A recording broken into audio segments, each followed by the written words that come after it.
When you visit Arizona, time is measured in moments, not minutes. Like the moment you see the Grand Canyon for the first time. Visit a new state of mind. Learn more at hereyouareaz.com. To whoever this may impact, sometimes our lives have to be completely shaken up, changed, and rearranged to relocate us where we're really meant to be. Sometimes change feels like loss, transformation is scary, and sometimes, to discover the best version of ourselves, we must let go of absolutely everything holding us down. Welcome to I Missed Me, your new safe space.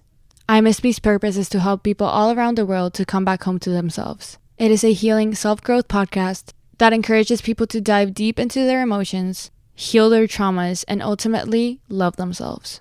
My name is Mafia Ansures. I am your host, and I hope to be a part of your healing journey. Lux presents Hollywood.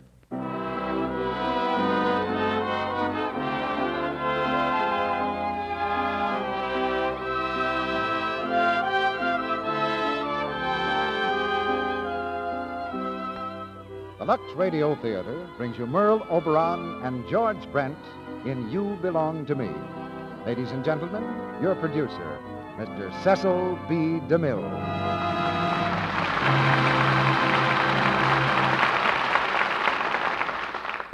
Greetings from Hollywood, ladies and gentlemen.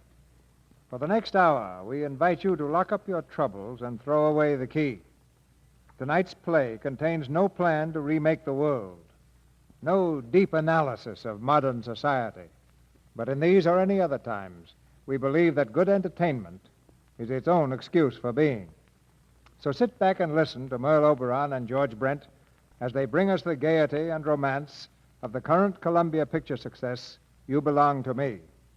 It's the story of a doctor, a very glamorous doctor, played by Merle Oberon. George Brent is the wealthy and charming sportsman who marries the lovely medico, but has rather a difficult time competing with such rivals as measles and broken clavicles. You Belong to Me is a fascinating comedy bringing good cheer tonight to our regular audience from coast to coast, and also to the boys in the American Armed Forces all over the world who hear it too. Women doctors are no longer a rarity, even beautiful ones. As a matter of fact, women have proved their ability at most of the jobs that keep the economic world going round, and in so doing have given Lux Toilet Soap a lot of new jobs, too. Glamour used to be considered the exclusive property of the theater and certain upper reaches of the social ladder. We still insist on our theatrical stars being beautiful, but they certainly have no monopoly on that commodity. Some of the women who are doing vital jobs in their country these days might very easily lay aside their welding torches and riveting hammers and step into a screen close-up. Lux Toilet Soap plays no favorites whatsoever. It's the servant of beauty in a mansion or beauty in an airplane factory. Now it's curtain time, and we present the first act of You Belong to Me, starring George Brent as Peter Kirk and Merle Oberon as Dr. Helen Hunt, with Bill Goodwin as Vandermeer.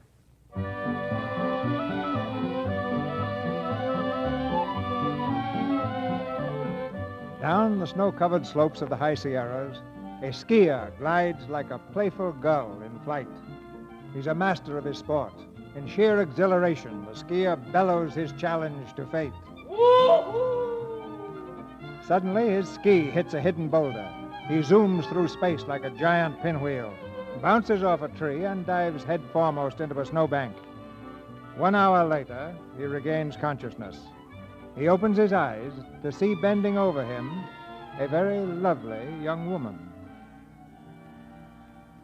Oh, what happened? Take it easy. You'll be all right. Oh, sure. I'm fine. I've sent back to the hotel for a dog sled. Don't try to move. I remember now. I was coming down the hill. You were standing at the bottom all alone. You looked so pretty, and I tried to show off. That was an hour ago. Oh. You know, you aren't pretty. You're beautiful. Up, Tide. Up, Wolf. Here's the sled coming. Just relax now. I'll hold your head. You will? Oh, thank you.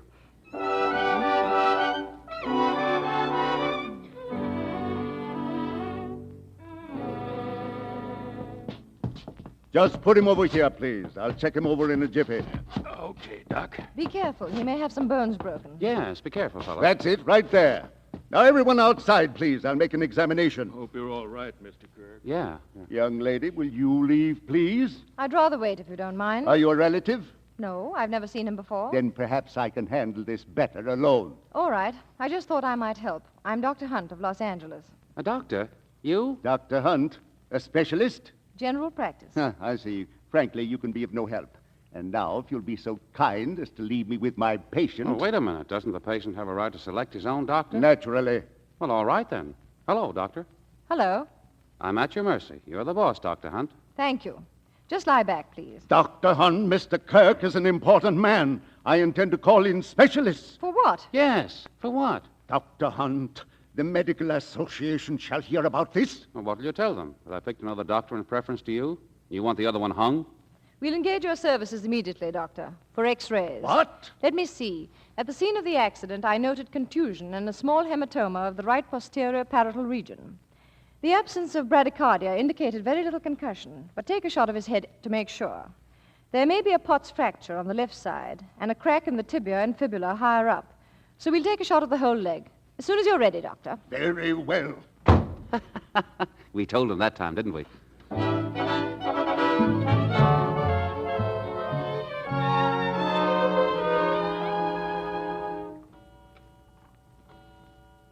Doctor? Doctor? Doctor! What's the matter? Oh, hello. What did you yell like that for?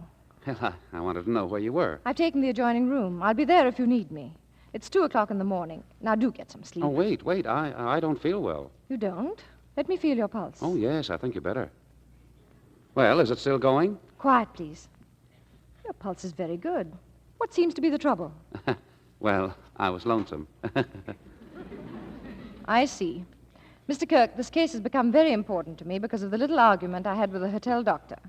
It's so important that I'll appreciate hearing about any new symptoms, except loneliness. Good night. Oh, you forgot something. What? You didn't take my temperature. Don't be silly. You have no fever. You want to bet? Why should I? Your temperature's normal. I'll bet you $50 against 15 minutes of your time that I have a fever. Is it a bet? All right, it's a bet. I suppose the doctor shouldn't complain about imaginary ailments. They account for more than half of a year's income. Open your mouth. Ah. Now, don't try to talk with the thermometer. The hotel doctor said you were important. How did he mean? Position? Achievement? Family? Money? Why did you nod so reluctantly? Are you worried about my bill? Or do you have a feeling that having lots of money isn't being important? I agree with you. Let me have the thermometer, please. Well? It isn't much, but it's 99.6. It's a fever. Yes, it is. Well, make yourself comfortable. I own the next 15 minutes. Well, Doctor, Wait. Open your mouth again. What for? Open it. Say ah. Ah. Ah. Ah. You seemed pretty certain about that fever, didn't you? Anybody knows a thing like that. I'd say that throat's been sore for several days. What would you say? Maybe.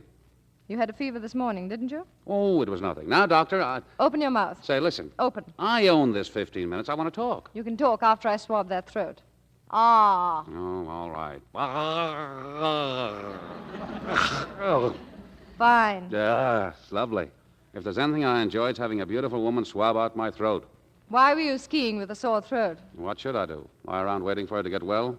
Certainly. By the way, Mr. Sure Thing Better, I have bad news for you. Your X-rays showed there are no fractures whatsoever. What's bad about that? Normally, you could be up and about by tomorrow. But now I'm going to keep you in bed until your throat is cleared. Well, it's a pleasure, as long as you're here with me. I happen to be on a vacation. I'll check with you at night, but that's all. Oh, no. You said my case meant a lot to you. It does. But anything I'm worried about would happen tonight. Oh, you don't know me. I'm liable to have a relapse 3 days from now. While you're out having the time of your life. Wouldn't that look great in the papers? Patient deceased while doctor skis. It's not even good poetry. Where are you going? To bed. I told you I came here for a rest. What about our bet? All right. The time is yours. Fine. Have you read any good books lately? Tell me, are there many lady doctors? A few. As beautiful as you? No doubt.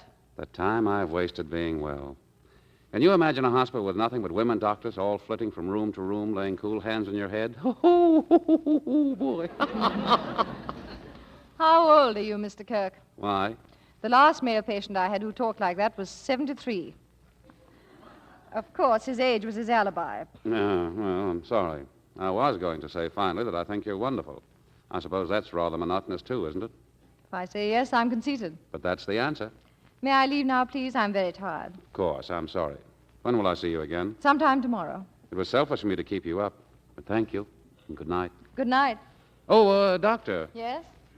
I still think you're wonderful, and I'm not 73. Good night. Oh, my doctor.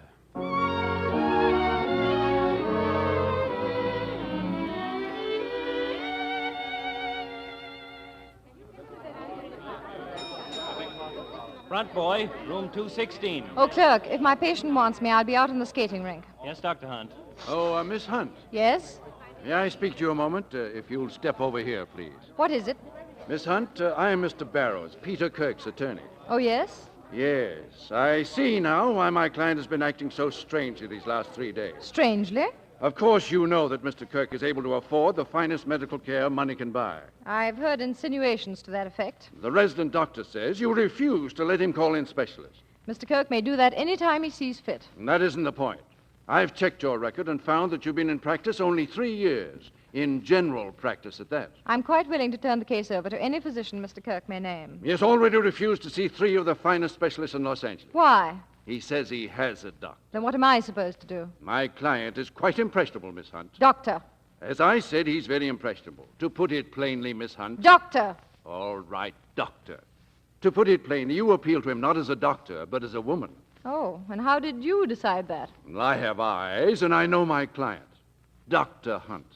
As an ethical member of the medical profession, will you explain to Mr. Kirk that he needs more specialized attention than you are able to provide? No, Why not?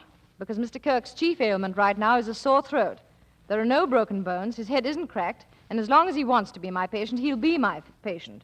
Furthermore, Mr. What's-Your-Name, you'd better stop worrying about your client and consider yourself, because you're an incipient alopecia if I ever saw one. What's that? You'll find out. Good day.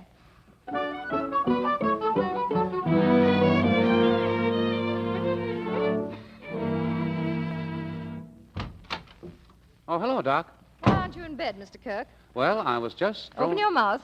Huh? Open your mouth. Again? All I do is open and close my mouth. Ah. Ah. Why don't you take a photograph? Your throat is clearing nicely. You can help by having only liquids today and by gargling with salt water every hour or so. You probably still have a slight temperature, but that's to be expected. Say, what's the matter with you? Apparently, there aren't going to be any after effects from your fall, so if you feel well tomorrow, get up and do anything you darned well please. But if Mr. Barrows decides that your financial position necessitates calling in 18 specialists with long beards, let him call them in, because I'm through with this case right now. Oh, so you talked to Barrows. That has nothing to do with it. You're well, and I have work to do back in town. I'm leaving right now. Well, won't you stay? I'll be glad to pay you for your full time. Mr. Kirk, that's exactly what I don't like about this case. Mr. Barrows announces that my ability is inferior to your bank book, and you seem to think that my services can be bought by someone who doesn't need them. I apologize. That was stupid of me. I guess I should apologize, too. But I definitely don't like your Mr. Barrows. Well, forget him. Will you stay? I have to go back, honestly. Goodbye. I'm glad I was able to help you. Oh, wait. Will I see you in Los Angeles? No. Why? I'll be very busy at the hospital. I could get run over. No. Goodbye, Mr. Kirk. Oh, wait, please. You can't just walk out on me like this. What do you expect me to do? Well, I mean, haven't you got anything to say except goodbye? All right. Goodbye, Mr. Kirk. And don't forget to gargle.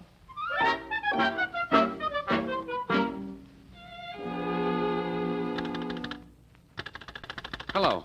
Hello. Is this the desk? Listen, this is Peter Kirk. Dr. Hunt just left for Los Angeles in her car. Get her back. I've had a relapse. A relapse! Tell her it's something internal.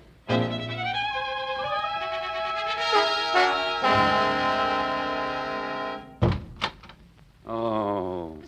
Mr. Kirk, what's the matter? Oh, doctor. What happened to you? Where's the house doctor? Why isn't he here? Huh? The house doctor, where is he? Oh, he's sick.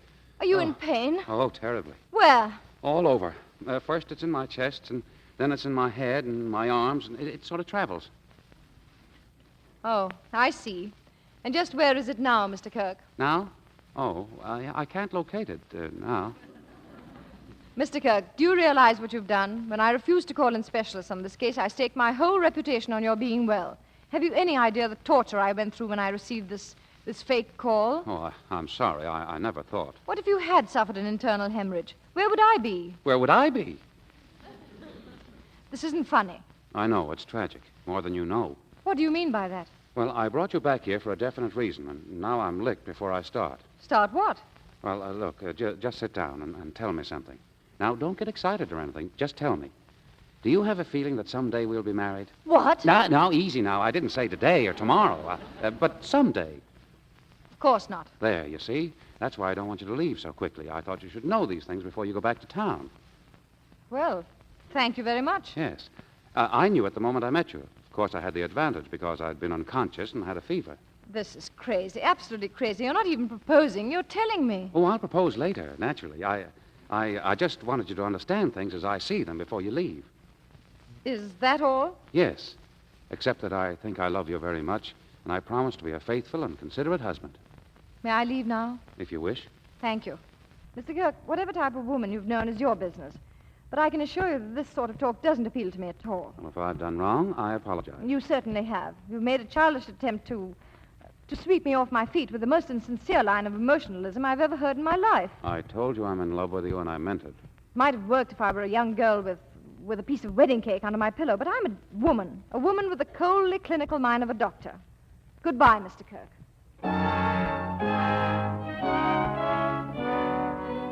Peter Kirk marries Lady Doctor. Playboy weds female medico. She looked down my throat, says young millionaire. It was love at first sight.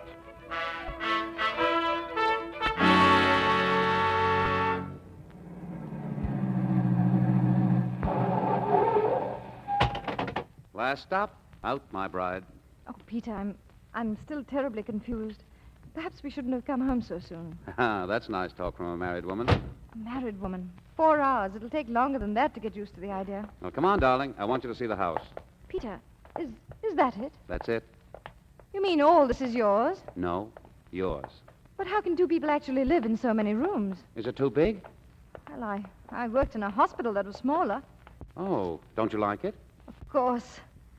But it'd give me time to digest it. All right. Now, up you go. We can't violate any old customs. Peter, you'll strain yourself. I've got to carry my bride across the threshold, haven't I? Oh, Peter. Just you and me, darling. Our honeymoon. Darling. Ready? Come on. Be careful. Mr. Kirk. Very much happiness to you. I hope you should. Oh. You'd better put me down, Peter. We are very happy, Mr. Kirk. Well, thank you, Moody. So am I. Helen, dear, this is the staff. Our butler, Moody. Welcome, Mrs. Kirk. Thank you, Moody. Ella, So happy Eva, for you, Mrs. Doris, Minnie, How did you Josephs, and Billings, the caretaker. Pleased to meet you, madam. Oh, the grounds look beautiful, Billings. Oh, thank you, Mrs. Kirk. We'll have dinner at 8, Ella, upstairs. Yes, sir. Dinner. And Joseph, Mrs. Kirk's car is being driven here from the lodge this afternoon. Very good, sir. And now, Moody, if you'll get the things out of the car, I think... Immediately, sir. Oh, pardon, Mrs. Kirk, your office call. Thank you, Moody. And a Mr. Vandermeer.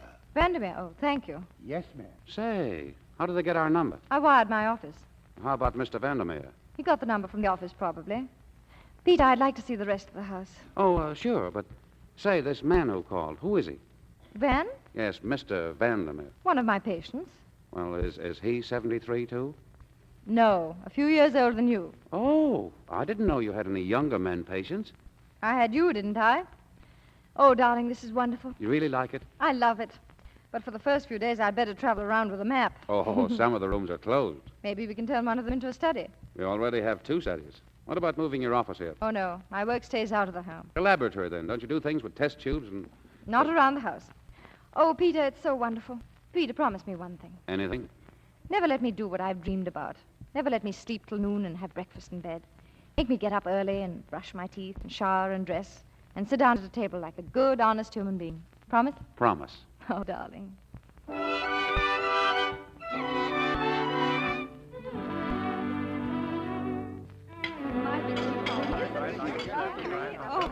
Is the dinner ready to be served? Yes, I'm just getting ready to take it up to them. I will take it up, Ella. Oh, Mr. Moody. Please, let me have the tray. Oh, isn't it romantic, though? Dinner upstairs. Joseph says they have the phonograph on and they're playing nothing but love songs. I'm so excited I can't breathe. The tray, please. Oh, here, but I wish you'd let me take it, Mr. Moody. Oh, dear. Moody. Mr. Kirk. I was just about to bring the tray up, sir. Never mind the tray. Joseph, get the car out. The car, sir? Mrs. Kirk has just received an emergency call. She's leaving immediately. Leaving? Now? Tonight, sir? Tonight. Oh. Oh, Ella, what are you crying about?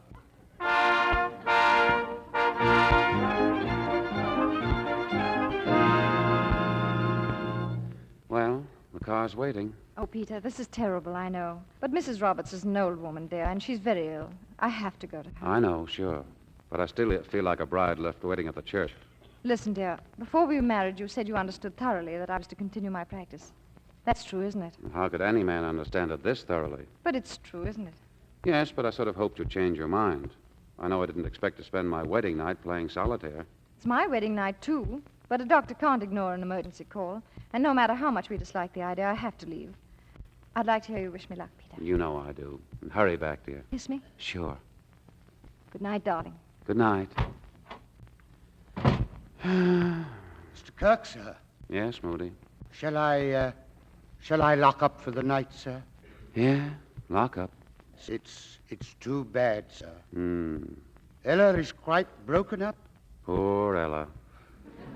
Well, sir, people will get sick, and a doctor's first duty is to his patient. Never mind the philosophy, Moody. Get me the papers and a glass of hot milk. Very good, sir. Peter! Oh, darling, you've come back. I knew you would. I knew you couldn't leave. Not without my stethoscope. Here it is. Good night, dear. Oh.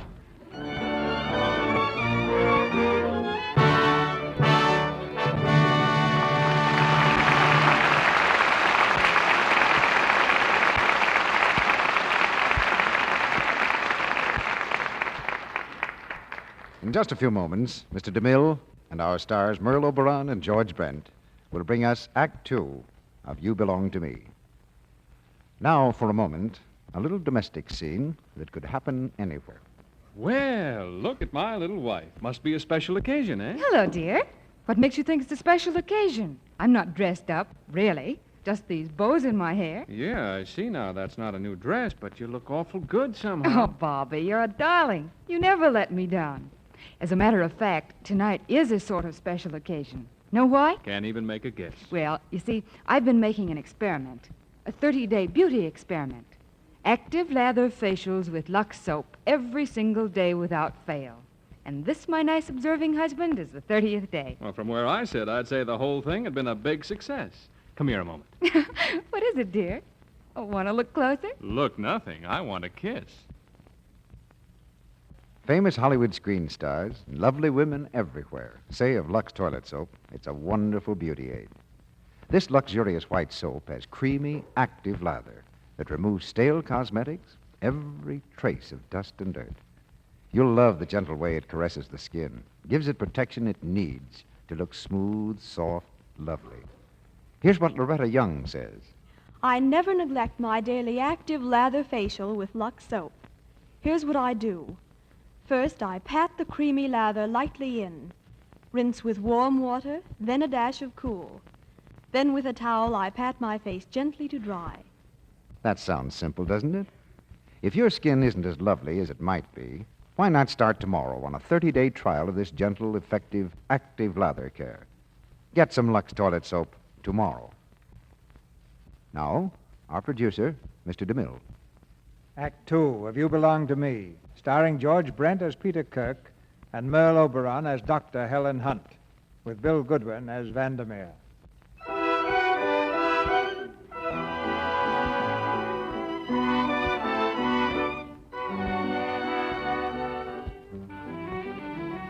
The wedding night is over. At 6:30 the following morning, Peter Kirk is awakened by a movement in the next room. Stumbling from his bed, he flings open the connecting door and finds his wife having breakfast. Breakfast for one. Well, good morning, darling. Hello. When did you get back? A couple of hours ago. A couple of hours? Why didn't you wake me up? Darling, it was 4:30. Besides, you look so peaceful. And you have the funniest snore. Oh, I didn't realize that I snored. Now, don't be touchy, darling. It can happen to anyone. It's just a little vibration of the soft palate. I must be revolting. Oh, not at all. Makes me feel like an experienced old wife. Say, what is this? Breakfast for one. Yes, what's wrong? Well, who brought it up? Moody? Yes, dear, why? Breakfast at 1 in the morning after our wedding night? What do you think the servants are saying? Deserted on his wedding night, ignored the next morning? Don't you think I have any pride? Oh, Peter, stop worrying about what the servants are saying. Just because I have to be up at an unearthly hour this morning is no reason why your pride should be hurt. I thought I was doing you a favor. Forgive me, darling. After all, I could have awakened when you did. You didn't drug me. Do you forgive me? Of course. But tomorrow when I get up, I'll shake you till your teeth rattle. Say, what did you get up so early for anyway? I have an appendectomy at the hospital. Today? Mm-hmm. Why? What's today? Well, it's the first day after our marriage. You mean you're going right back to work as though I didn't even exist? Oh, don't say that. My patients need me, Peter. Well, didn't it occur to you that your husband might like you around, too? Of course, darling, and I'd give anything to stay. But don't forget I've just come back from a vacation. All right. I give up. Is she in a bad way? Who? The lady with the appendix. Oh, it isn't a lady. It isn't? Mm-hmm. His name is John Bellows. Well, don't you have any lady patients? Quite a few. Also Mr. Bellows. He'll be 6 in November. Oh, well. Darling, I'm sorry. Really, I am. Am I supposed to forgive you again? Please. I shouldn't, but you know I will, don't you? How about dinner out tonight to celebrate the anniversary of our second date? I'd love it. Tony's, the one on Olvera Street. What time will you be home? Around 7. Then we can leave at 8. All right, darling. Goodbye. Got time for a kiss? A very short one. Oh, darling, that kiss was sabotage. I've lost interest in my work. Well, try another. No. Coward. Sorry, dear. My first duty is to Johnny's appendix. Goodbye. Till tonight.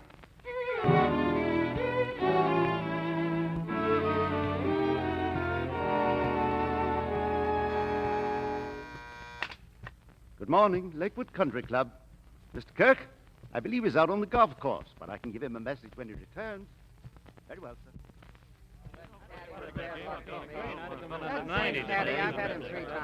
Hey, fellas, the bridegroom's coming off the course. Let's give him the works. Lay off, Lop. Your wit's about as subtle as a snowplow. Hey, Kirk, how do you like married life? How you feeling, boy? Hiya, fellas. Congratulations, Pete. Well, thanks, Gulliver. And pay no attention to the ribs. Hey, where's the bride, Kirk? On her honeymoon? No, she's working. Working with all your dough? Oh, that's right. She's a sawbones, isn't she? A doctor, yes. I knew a lady barber once. Very funny, very funny. Say, how does it feel being married to a doctor? Oh, fine. Say, when a lady doctor marries, does she change her name or yours? Oh, cut it out. Well, from the looks of the bride's picture in the papers, Peter, I'd say watch out for sick wolves. Yeah. I don't feel so well myself. Say, do you take appointments for the bride? That's enough, Lop. It was enough before they started. Come on, guys, break it up. Say, wait a minute. Dr. Helen Hunt, of course, sure. What about her? Well, Jim Vandermeer. What? Yeah, Jim Vandermeer. Well, he's been raving about Dr. Hunt for months. Well, I'm complimented. Well, you know him, don't you? He's a member here. No, I don't. Sure, that tall, good-looking guy. He's the best-looking fellow in the club. Oh, yeah? Strictly a lady's delight. That's him. He's been leaving here early every afternoon for a treatment. Oh, what's wrong with him? I don't know. I do. What? Nothing. All right, Lop, stand up. Huh? Why? Stand up. What for? I don't like you, Lop. Oh!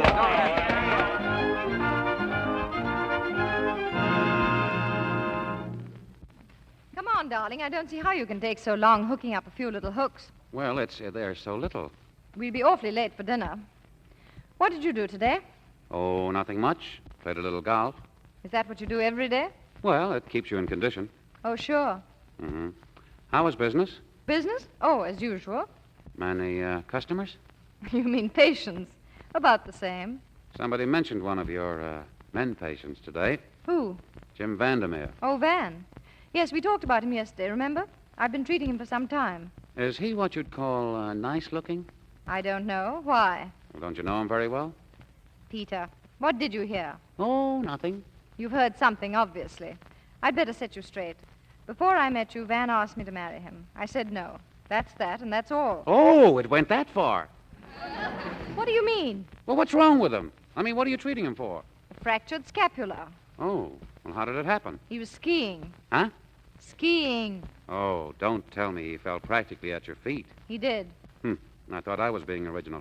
He had a multiple fracture of the scapula, which requires several months of heat treatments. That's the only reason I still see him. I'm sorry. Do you know what's wrong with me? Yes, I certainly do. You're jealous. Yes. You're jealous of the man I refused to marry, and you're the man I married. It's silly, I know. Anyway, I feel better now. Then so do I. Let's go to dinner. Oh, just one more question. Fire away. Where is that place he's hurt? The scapula. The shoulder blade. Oh, fine.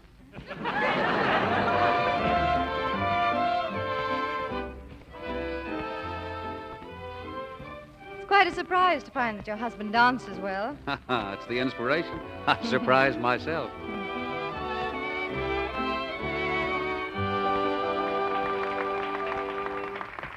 Sit down, dear.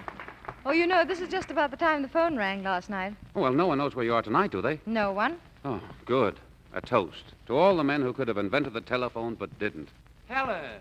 Oh, hello. Well, how are you? Did you get my wire? Well, I'd like to repeat my congratulations in person. Congratulations, Helen. Why, thanks. This is my husband, Peter Kirk, Mr. Vandermeer. What? Well, how do you do? How are you, Kirk? I'm fine. How are you? Oh, I'd say that's for the doctor to decide, huh? Well, honestly, Helen, this news was the surprise of my life. Really, I had no idea, positively no idea. Well, it was rather sudden. Sudden? I had tickets for the theater for the night you were to return, and that morning when I picked up the paper and saw you looking down the groom's throat... have you known him long? Long? Oh, long enough. There's one for the book, Kirk. I asked your bride if she'd known you long, and she said, long enough. Oh, I didn't mean it that way at all. Oh, of course, Helen, I know you didn't. Can't a poor old bachelor have his joke? I'm resigned to the inevitable, Helen. Just a purely professional appointment now and then for bare consolation. May I congratulate you again, and I'll see you tomorrow. Yes, of course. Well, goodbye, Kirk. Lucky dog. Thanks. Oh, wait. No offense, Kirk. Kiss for the bride. Oh, Van, I don't. Hey, that's enough. Now get out of here. What? Go on. Peter, what's the matter? Let me go or I'll smash every scapula in his body. If you'd care to come outside, I'll give you my version of that. Now you're talking. Come on. No. Please, Peter, sit down. Van, I'll have to ask you to accept our apologies. Well, if you wish. And I'll see you tomorrow, Van, at 2. Okay. Well, good night. Helen. Please take me home. I suppose there's nothing I can say. Absolutely nothing.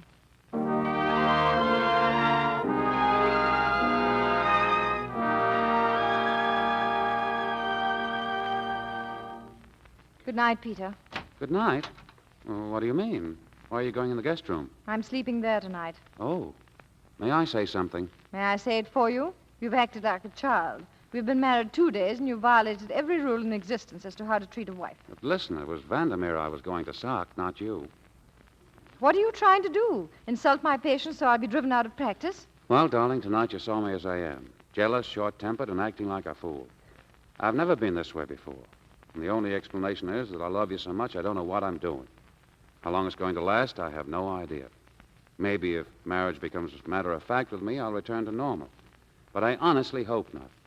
I want to feel this way about you forever. Will you be patient and forgive me? Oh, but Peter, this can't go on, this suspicion. I'll do everything in my power to make you forget how I've acted. I don't know. Please. Well, let me think. I can't think with you here. Go outside a minute and close the door. Anything you say.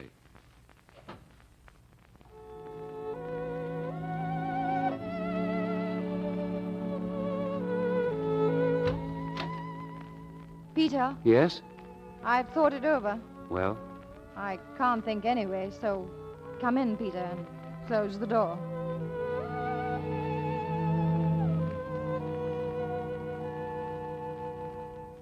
Breakfast is served, Mrs. Kirk. Thank you. Good morning, Moody. Good morning, madame. Good morning, Moody. Good morning, sir. I'll serve, Moody. Yes, sir. Coffee, darling? Please. Oh, I've got a busy day ahead of me. Will you be home for dinner? I hope so. So do I. You have Mr. Vandermeer, too. Yes, I know. Yes. I just mentioned it in case you'd forgotten. Thank you, Peter. I hope he's all right. I hope so. Will you convey my apologies again? If you wish. Dum-de-dum, 2 o'clock. What? Did I say something? You said dum-de-dum, 2 o'clock. Oh, did I? Well, I must have been thinking of something. Peter, you're acting very strangely this morning. I shouldn't be. I'm the happiest man in the world. Your mind's miles away. My mind's on you. That's why I'm happy.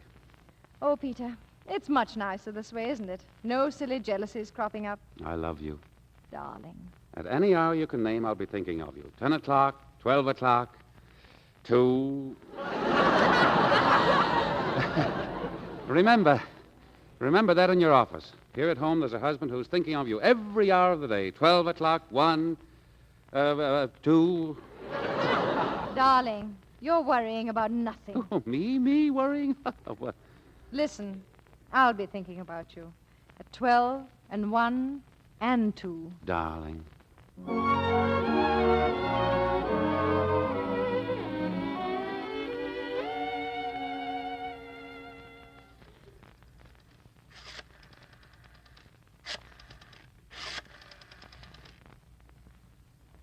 Hello? Mr. Vandermeer's secretary, please. Oh, hello. This is Mr. Jones, Harold Jones. Now, I'm interested in purchasing some property Mr. Vandermeer owns. And may I see him this afternoon at 2? Oh, well, 2 is the only time I have open. He has?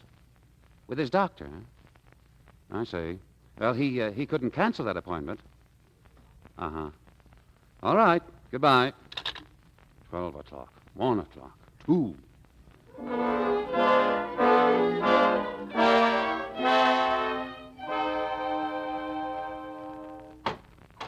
Hello? Anybody at home? Helen. Hello, darling. Well, you made it for dinner. I told you I'd try. Hey, listen, look at me. Do I look different? No. Well, I am. Helen, I've won a battle. What battle? With myself. I'll be honest, honey. When you left here this morning, I was raging inside with jealousy, imagining all sorts of crazy things about you and Vandermeer.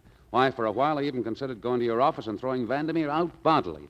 But I fought this battle with myself, and I won. You're not jealous anymore? You won't imagine things? Never. I've changed completely. Well, I'm certainly glad to hear that, because I didn't see Vandermeer this afternoon. Huh? You didn't see him? No, I'm going to his house tonight. Tonight? He's ill, too ill to leave his house. I was supposed to go there straight from the office, but I wanted to see you, even if it was only for a few minutes. But Vandermeer's house at night? Well, is this the changed Mr. Kirk talking? Oh, I'm sorry. Is it that scapula again? No, flu. Flu? Well, he was at his office today. Was he? How do you know? Somebody told me. He left there at noon. Now listen, dear. You fought a battle and you've won it. That's fine, and I'm proud of you. Make me stay proud of you. All right. Are you leaving right now? Right now, darling. I'll be back in an hour. I'll walk to the car with you. Don't bother, dear. If you like, I'll drive you to Vandermeer's. No, thanks. You'd better wait here. But look, the moon's out. Why, I feel like a kid in high school. Peter, you're happy? Honestly? No, I've never been happier. I want so much for this marriage to be a success. Above all else, it must be. It will be, darling. I'll hurry back.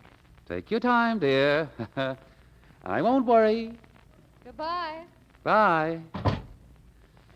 Is she gone, sir? Again? Yes, an emergency call. Dear me, and dinner, sir. Well, Mrs. Kirk will be back by 8. She's only gone to Mr. Vandermeer's. Mr. Vandermeer, sir? Yes. Why do you say it that way? Well, it was the surprise, sir. I saw Mr. Vandermeer's cook at the market today, and she said Mr. Vandermeer was in excellent health. She did? Yes, sir. Was it an accident? No, probably the flu. They say it hit you like a thunderbolt. Ah, yes, sir. Sure. Why, you never can tell about the flu. Well, I mean, 1 minute you're fine, and then the next... Moody! Yes, sir? Tell Joseph to get my car, quick!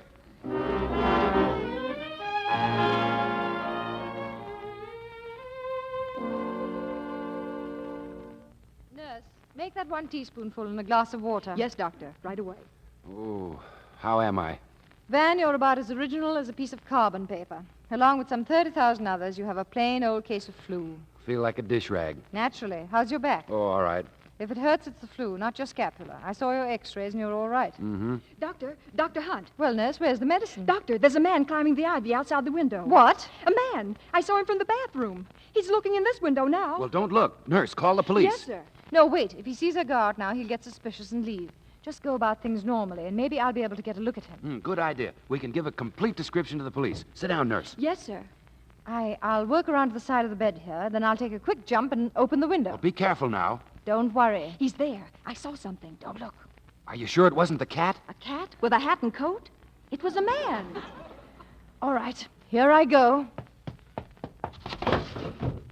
Oh, hello, Helen.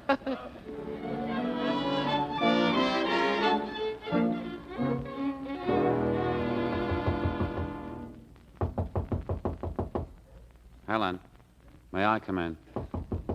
Helen, Well, may I come in? can you offer any sane explanation of your conduct tonight? No, Can you give me any logical reason why I should continue to tolerate your insane jealousies? no. From the day we were married, you've been unhappy. You've questioned my every move. You've been suspicious of my work and my character. And now, finally, you turn into a peeping Tom. Well, I didn't mean it that way. It's not that I don't trust you. I don't trust Vandermeer. So you doubt if I have enough decency to remain a loyal wife. Is that why you played peekaboo in the ivy? Oh, that isn't it. Peter Kirk, you're the most tragic case I've ever met. Just because money has been dumped into your lap, you choose to be completely without purpose or ambition. Was having money a crime? No, not when you can point to something you can be proud of. You haven't a single useful activity. So to occupy your idle talents, you set about destroying our happiness. But, darling, the only trouble is you're away so much.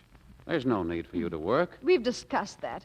You knew I was going to continue my practice. Well, I thought maybe that... Maybe what? That I'd throw aside something I can do that's worthwhile and become as idle and purposeless as you? No, thanks, Peter. I have to have a reason for being on Earth. Oh, is that the way you feel about me? Well, it's nice to know. Much as I love you, Peter, we can't go on like this. But I'm in no mood to make a calm decision tonight. For the sake of both of us, we'd better leave that till the morning. Good night. Oh, wait, Helen, listen. No. Helen, open the door. Helen! I said good night and I meant it. Oh, all right. Good night.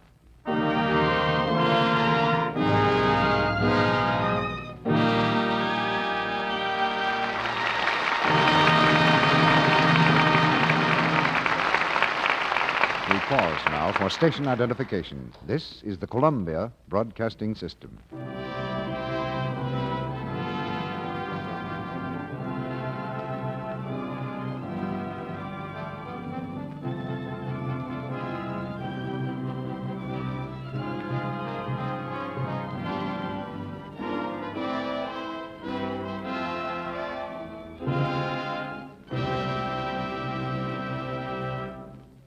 After a brief intermission, Mr. DeMille presents Merle Oberon and George Brent in Act 3 of You Belong to Me. Once upon a time, a young man sent a young lady a box of flowers. They were roses, long-stemmed and fragrant. And when the young lady said, Johnny, what gorgeous flowers. the young man said, Flowers always remind me of you. I wish I could send you roses every day. You're so sweet. And that little story expresses the way many a man feels about the girl who's won his heart. She needn't be beautiful to make him think she's the loveliest girl he knows. But one charm she must have, the charm of flower freshness, of exquisite daintiness. It's such a feminine charm, and always it's a winner. Screen stars know this. They say, when you're sure of daintiness, you're sure of charm. And here's the simple way famous Hollywood stars make sure. They use their complexion soap, smooth white Lux toilet soap, as a daily bath soap, too. Lovely Joan Bennett says, Lux Soap's active lather is so gentle, so thorough, leaves skin really fresh and sweet. try this luxurious bath as a quick beauty pickup. Let the generous, creamy Lux Soap lather carry away every trace of the day's dust and dirt. When you step out of a Lux toilet soap bath, your skin feels satin smooth. It's fresh and sweet. Perfumed, too, with a delicate flower-like fragrance. And you'll find Lux toilet soap economical because it's hard-milled, can be used to the last thin sliver. Why not get 3 cakes of this fine, fragrant white soap tomorrow? Now, Mr. DeMille returns to the microphone. The curtain rises on the 3rd act of You Belong to Me, starring George Brent and Merle Oberon.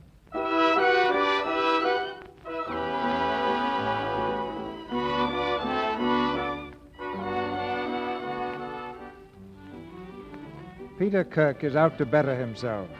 Spurned by his wife as a do-nothing, he's determined to do something. In Hill's department store, the young millionaire applies for a job as a clerk. Salary, $22.50 per week. All right. Who's the next applicant? I guess I am. Good morning. I'm a sales clerk. Neckties, gloves, hats, and sportswear.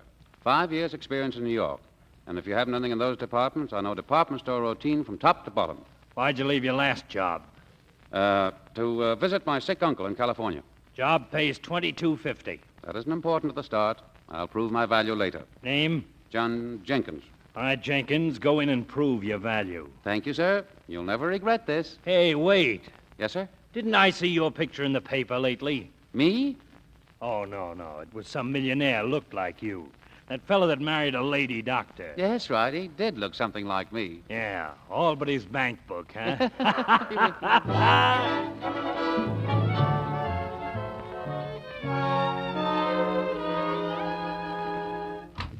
Good morning, Emma. Oh, good morning, Dr. Hunt. Any calls? Yes, Mr. Kirk. Mr. Kirk, when? Just a minute ago. Did he leave any message? Well, he didn't have time to talk. He said he was busy. Where is he? That's all I want to know. He's at Hill's department store, counter 7, main floor. And if you can't find him, ask for Mr. Jenkins. What does that mean? I don't know, Doctor. He's your husband.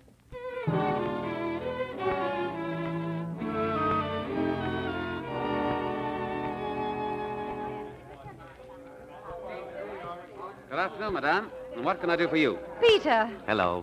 I asked to see Mr. Jenkins, and they They said said he was here at the tie counter. Madam, have you considered the matter of your husband's Christmas present? Remember, there are only 246 more shopping days. Now, it is not my intention to rush you, but... Peter, you're working. Sure. $22.50 a week. Oh, Mr. Jenkins, you're wonderful. Oh, what's so funny? I mean it. It wouldn't matter if you were digging ditches or selling potato peelers. To see you actually working and making yourself useful is the greatest thrill I've ever had. Darling, you were right last night. This is all I needed to get me out of that rut of doing nothing and waiting for the worst to happen. I like the feeling work gives you, that you're important enough to be paid for doing something. You know, it makes you want to do more, to better yourself. And I will, too. It's quite a feeling. Darling. Yes, dear? Young man, are these the 59-cent ties you advertise? Oh, yes, madam. Well, they're terrible. Well, not to everyone, madam. Perhaps to a woman with exceptional taste like you. Well, I know my colors. Now, here's another type. Do you notice the quality of those red stripes? Not blaring out as individual bars, but blending softly and easily with the blue. Yes. Well, this tie sells for $5. $5? In New York and Chicago, but not here. Oh. During our sale, you may have this for $4.39. An imported tie which we absolutely cannot replace in stock. Well, could you wrap it as a gift? Certainly, madam. Just step to the end of the counter. Thank you. And thank you. Oh, Miss Bertle, cash, please, and wrap as a gift. Mr. Jenkins, as a tie salesman, you're absolutely unbeatable. How about as a husband? Have you made up your mind yet? I have. Well? Peter, everything that's happened before is a bad dream. Today is a new start, and it's perfect. This job may be small, but it's only the beginning. With your talent, you'll be running the store in a year.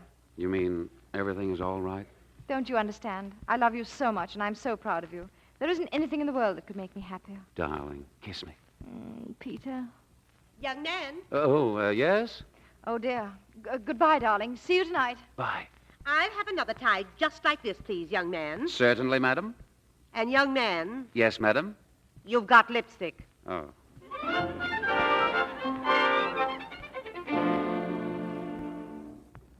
Any more appointments, Emma? All through, Doctor. Good. I'm going home. Emma, for 3 years you've been wanting to visit your folks back east. Well, go ahead, because I'm giving you your notice right now. I'm fired? With a month's extra pay and the best recommendation anyone ever had. You won't have any trouble. Dr. Smith wants you. But what goes on?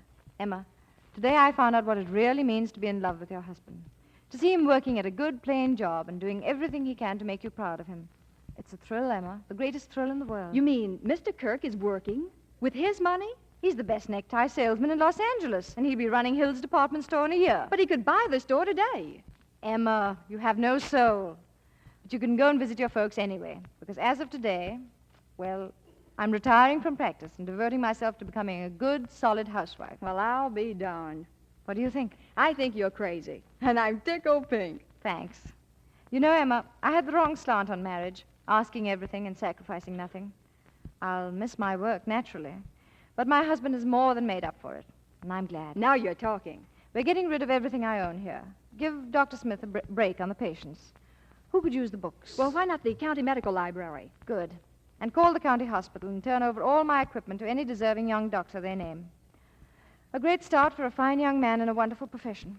Gosh, I feel good. You even sound good. Good night, Emma. I've got a date with my husband. Nice.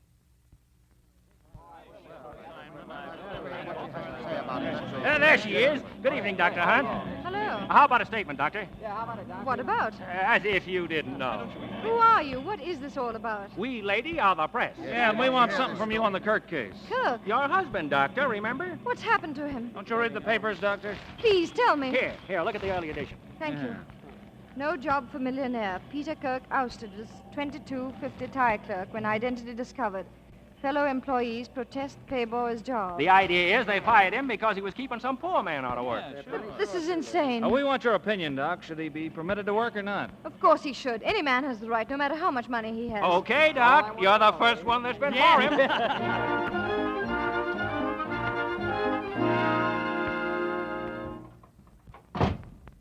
Moody, is Mr. Kirk at home? He was, Mrs. Kirk, but he's gone again. Gone? Where? I don't know, ma'am.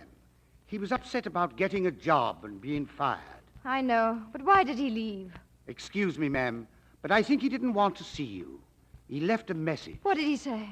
It was something about not to lose faith in him. He'd make good somehow, and he won't come back till he does. Oh, Peter.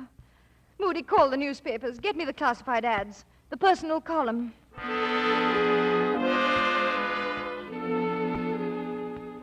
Peter, where are you? Signed, Helen.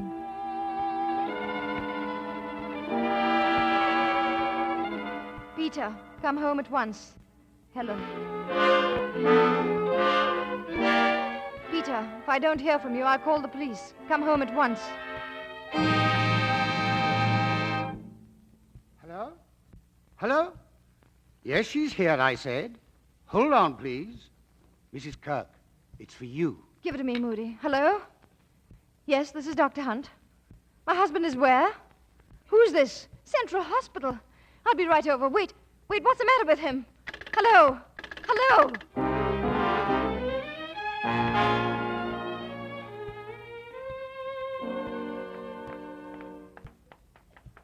Will you please hurry, nurse? What room is my husband in? Right over here, Mrs. Kirk. Is he bad? What's the matter? What happened? Go in, please. Peter! Hiya, Helen. Come in. Oh, Peter, what? I thought you were hurt or sick. Me? Oh, I'm fine. So you were faking again. Isn't it enough that you left me without a word of explanation? That I haven't heard anything from you in 4 days? Why do you add to the torture by pretending to be on your deathbed? I pretended nothing. My secretary called to have you meet me here. Now, sit down. What if you were fired from your job? We're man and wife. We could have worked things out together. That's what we're going to do. What do you think of this hospital? What in the world has it got to do with us? Plenty. We're buying it. Buying it? As a matter of fact, it's already bought. It's a good hospital, isn't it? Of course it is, but it's bankrupt. It's on the verge of shutting down right now. That's why I bought it. After purchase of the hospital, my yearly income will be $573,000. Last year, the hospital lost $400,000. This year, it should lose $550,000. That still leaves enough money for charity work and enough for us to live on. Will I be busy? You mean you're going to run it? Only the business and management details. I won't interfere with your work. My work? As chief of staff, lady, will you be busy? Am I hearing right? Are you throwing every penny of your income into this hospital knowing that you'll get nothing for it? What do you mean, nothing? I'll be helping the sick. I'll be providing work for nurses, doctors, interns, and others I don't even know about. Well, every time I think about it, I get so darn choked up I can hardly breathe. You should see the people in here, the kids especially, with paralysis, broken bones, pneumonia. And we'll make them well or we'll die trying. Peter, this is the craziest thing I've ever heard of. And the most wonderful. And what I can't figure out is how for all these years I've managed to do nothing without cutting my throat. And the time I've wasted worrying what you were doing when I could have been helping you. Come on, I'll show you around. There's a kid in 219 I'm going to adopt if we get too busy. Oh, Peter, that lawyer who handles your financial affairs. What does he say to all this? Oh, he's shooting himself tomorrow.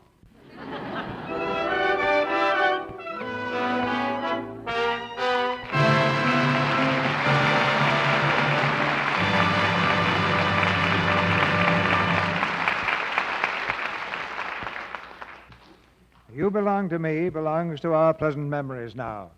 But Merle Oberon and George Brent are coming back for a curtain call. Dr. Oberon, the microphone is yours. Thank you, Doctor.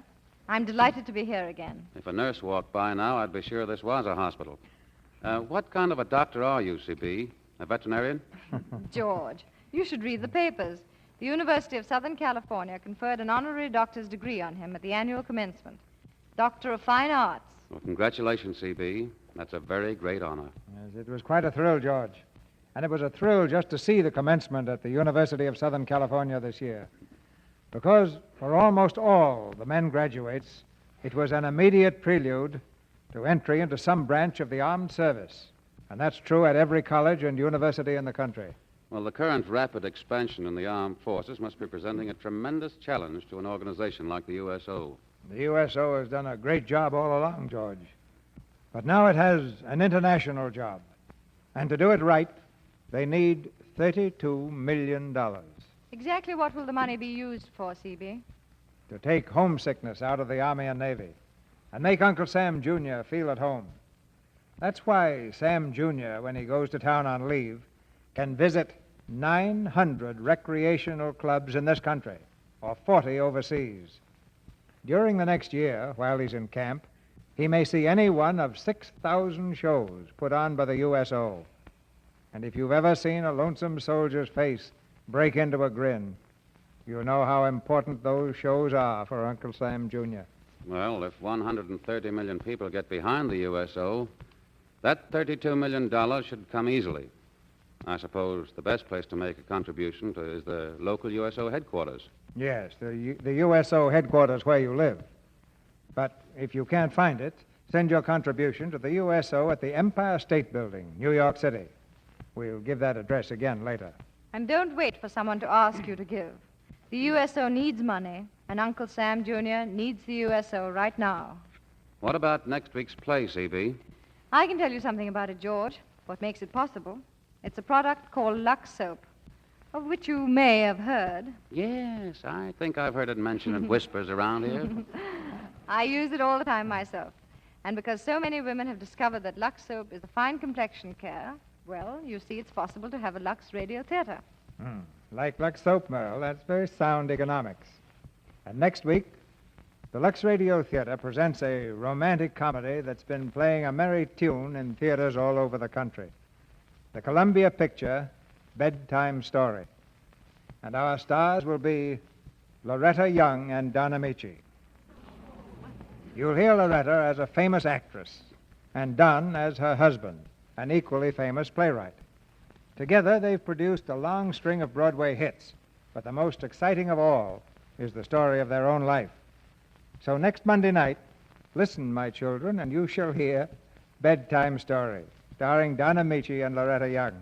That's great news, CB. It should be a fine show. And I'll tell you some other good news.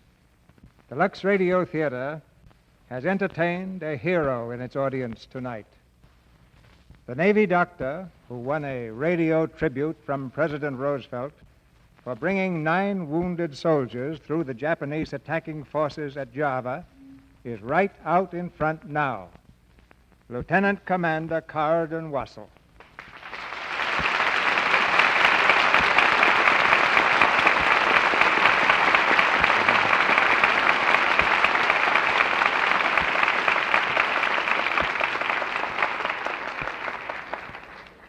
And tomorrow, we start work on a picture that tells his heroic story. He's just arrived from Australia, and as though fate hadn't already thrown enough dangers in his path, he was flying across the Pacific while the Battle of Midway was in progress. We are all highly honored to have him here. Good night, CB. Good night, CB. Good night. Good night. And don't forget, give some dough to the USO.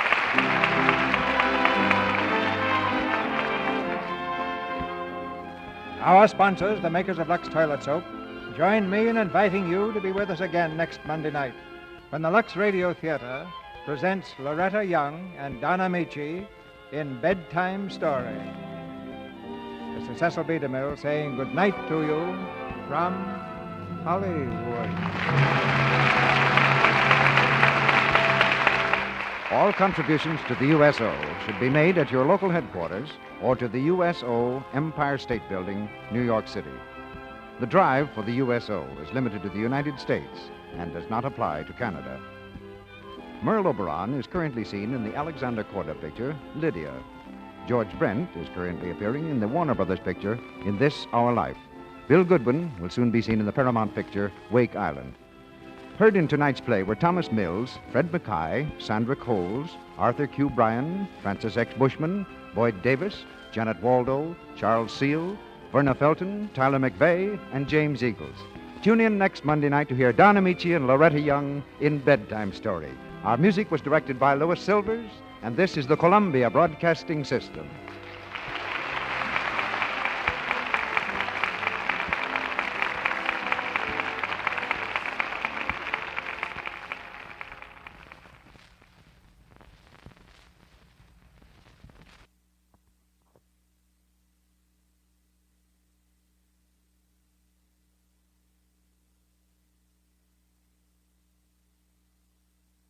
To whoever this may impact, sometimes our lives have to be completely shaken up, changed, and rearranged to relocate us where we're really meant to be.